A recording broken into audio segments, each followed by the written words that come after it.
and the biggest of the empires on this planet. Imagine trying to run the show, trying to run the entire planet without computers, without telephones, with data handwritten on pieces of paper and traveling by ships. But the Victorians actually did it. What they did was amazing.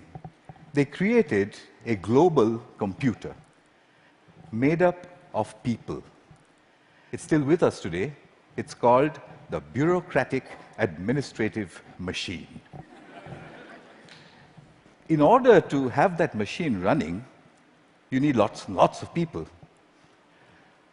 They made another machine to produce those people, the school. The schools would produce the people who would then become parts of the bureaucratic administrative machine. They must be identical to each other. They must know three things. They must have good handwriting, because the data is handwritten. They must be able to read, and they must be able to do multiplication, division, addition, and subtraction in their head. They must be so identical that you could pick one up from New Zealand and ship them to Canada, and he would be instantly functional. The Victorians were great engineers. They engineered a system that was so robust that is still with us today, continuously producing identical people for a machine that no longer exists. The empire's gone. So what are we doing with that design that produces these identical people? And what are we going to do next, if we ever are going to do anything else with it?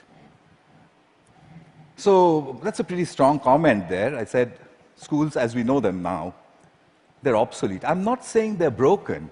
It's quite fashionable to say that the education system is broken. It's not broken. It's wonderfully constructed.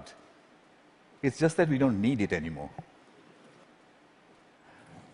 It's outdated. What's the kind of jobs that we have today? Well, the clerks are the computers. They're there in thousands in every office. And you have people who guide those computers to do their clerical jobs. Those people don't need to be able to write beautifully by hand. They don't need to be able to multiply numbers in their heads. They do need to be able to read. In fact, they need to be able to read discerningly. Well, that's today. But we don't even know what the jobs of the future are going to look like.